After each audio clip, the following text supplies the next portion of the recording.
The basic unit of society is the family. No matter how big your country is, no matter how complex your civilization is, it still relies on the family to produce new citizens. And for the past couple of centuries, the standard family is called the nuclear family, where you have one or two adults taking care of one or more children. That's the only way that most of us have known. There can be a one-parent family, but usually the desired family size is two parents and 2 to 3 children. The only trouble with this system nowadays is it isn't working. It isn't producing, number one, it isn't producing enough children to sustain our workforce and our population. So what happens with a nuclear family today is people may decide, oh, I want a lot of children. But then they have 1 or 2 and they realize how much work it is, and usually they stop at 2. Unfortunately, if the people who have children have only 2, and there's a whole lot of people out there who don't have any, then we're not producing enough children in society as a whole to sustain our civilization. The only thing we can do now is try to steal other people's children through the process of immigration, but we cannot sustain ourselves from within using the nuclear family alone. It's also not clear that the nuclear family is the healthiest environment to raise children in. The nuclear family today consists of 2 adults and 2 children, and that's a ratio of 1 child per adult. And you've got all this attention being focused on this one child, these 1 or 2 children, who are given everything that they want by their parents, and they think they're the center of the universe, because within this nuclear family, they are. The only trouble is they have to go out into the real world at some point and not be the center of the universe, and they're just not prepared for that. And finally, the problem with the nuclear family is it's so darn expensive. It's expensive in money, it's expensive in adult resources to raise this relatively small number of children. If you want economies of scale, if you want to raise children efficiently, you probably want to have a big family. And big families used to be the norm. They used to be quite common back in my childhood. It was conceivable to have 7 or 8 kids in one family. There were a couple of families like that in my neighborhood. And you say today, well, that's impossible. No parent can support 7 or 8 kids. And I'd say you're probably right. But if you could support that many kids, you have a certain efficiency, a certain economy of scale. You have a ratio of more children to fewer adults, and you're getting the job done much more efficiently. So the question is, how do you bring back the big family? And you can't really coax couples to do it, because once they reach 2 or 3 kids, they're done. They don't want any more. The joy of parenthood is kind of worn out once you get to 2 or 3 kids. So 7 or 8 just isn't realistic. And it's not realistic for the government to try to subsidize families to have more children, because the governments are failing anyway. Governments can't support their old people, can't support their huge debt, and they can't afford to subsidize families of 7 or 8 kids. So what do you do? How do you get out of this? How do you start producing enough babies again? And I want to look at first, well, what is the ideal family? If you want to raise kids efficiently, you want to raise them in a healthy emotional environment, I think you want a big family. But you also realize that 2 parents can't handle a big family. So what do?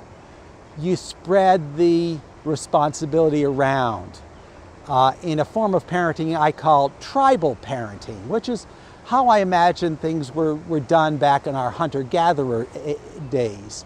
You weren't raised just by 2 parents, you were raised by a whole village. And for example, one adult could watch a whole bunch of kids while the rest of the adults went out hunting. That is what I call tribal parenting. And a modern version of this I imagine a family form that I call the modular family. Extremely large family where we're using our resources much more efficiently than the nuclear family of today. Imagine, if you will, 18 children living under one roof. And you may think, well, that's just pandemonium, that can't be done.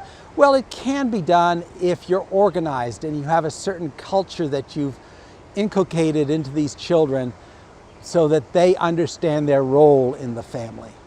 And the advantage of having a huge family of 18 is you have a captive labor force. You have children taking care of other children instead of all of the pressure of child rearing falling on the adults. In the nuclear family today, let's say you have your first child or your only child, these two parents are totally focused on that child, and these two parents have to do everything for this child. The parents might have PhDs, they might be medical doctors, or they might be nuclear physicists, but they still got to do the dirty work of changing diapers and preparing meals and cleaning the house, and it's very inefficient use of their valuable resources. If you had 18 kids and you had them spaced evenly from infants to 18-year-olds, the older children would naturally take care of the younger children.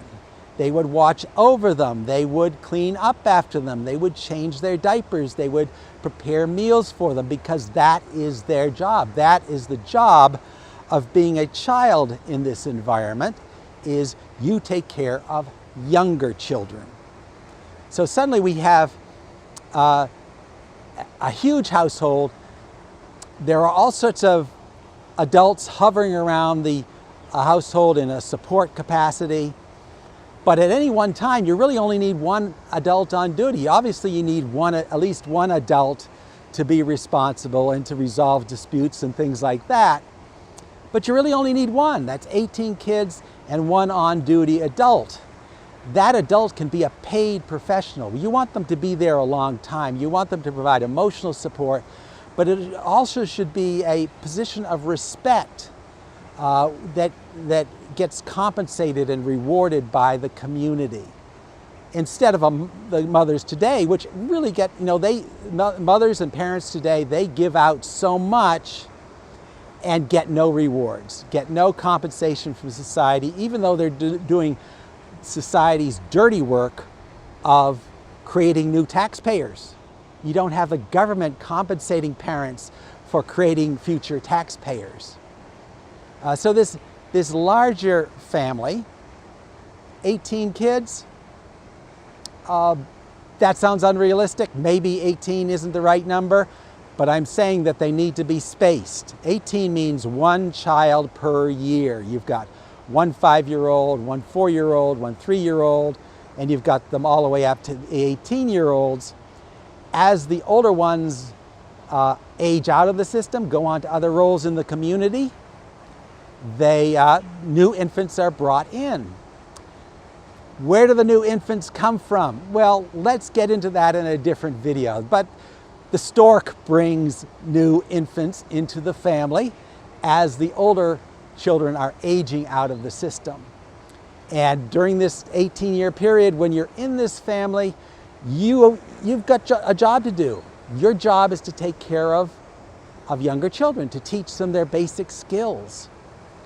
And everybody accepts that that is their job. And that's the job that children do naturally. If you have siblings, if you watch siblings in the street, and there's like a 4-year-old and an 8-year-old, well, the 8-year-old automatically becomes the boss and automatically becomes the teacher of the 4-year-old.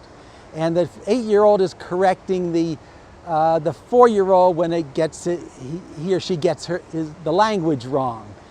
And the 4-year-old is looking up to the 8-year-old as though they were their parent. Even today, when you have siblings living together, the younger children don't just have two parents, they have the two parents and their sibling parents. And I envision this new structure, this new modular family, as taking advantage of that and using this labor force to do most of the routine labor of the family, the routine maintenance work of the family, the teaching of basic skills, the cleanup, the maintenance, the meal preparation, the diaper changing. That can all be done by kids. An 8-year-old can be taught to change diapers. It's a stinky job, but if you feel sort of proud of being able to do it. An 8-year-old can clean up the house. The 8-year-old can participate in a meaningful way in the preparation of meals. And in the nuclear family doesn't really give kids that opportunity, because in the nuclear family, the parents are doing everything. This family has a limit. You can't have 100 kids in a family.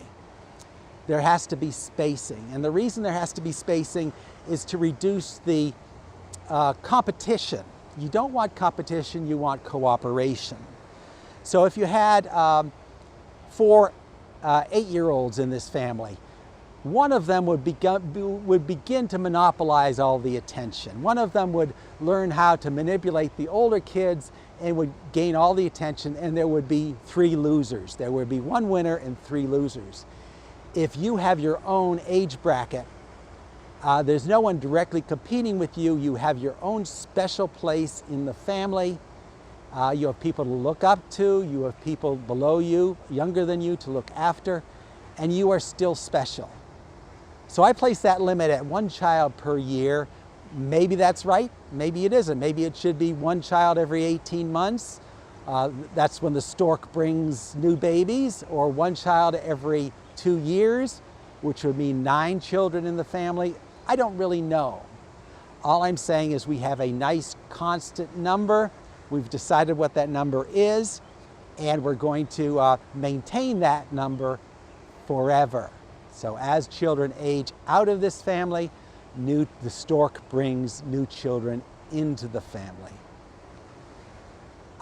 So it's a production unit. It's a way to make parenting a lot more efficient without denying the human needs of people, the human needs of children to form good permanent bonds, because the siblings you grow up with will be your family forever.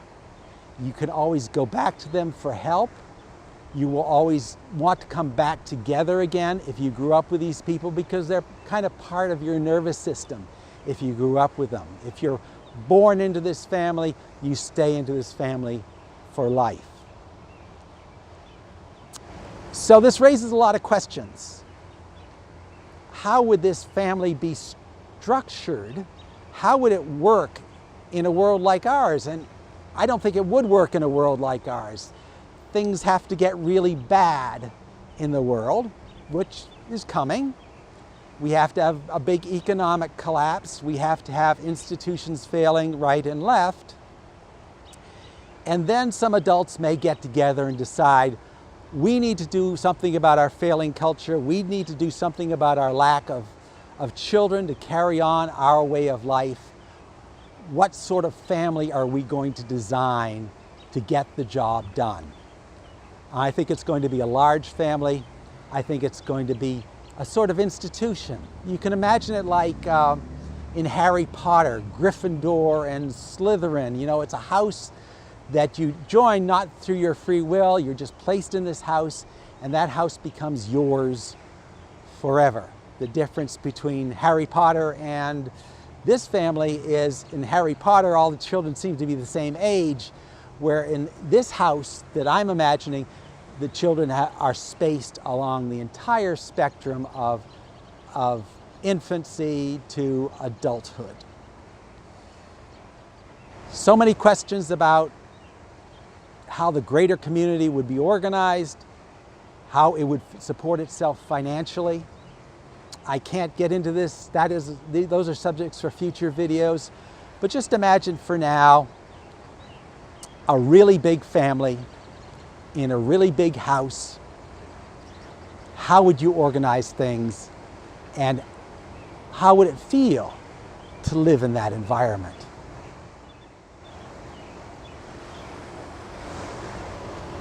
Knoxville, Tennessee. That's the solarium or something, the big bally. It's a big bally thing with goldy things on it. I guess it's there was a World's Fair here, so this is the remnant of a big World's Fair, I think in the 70s or something like that.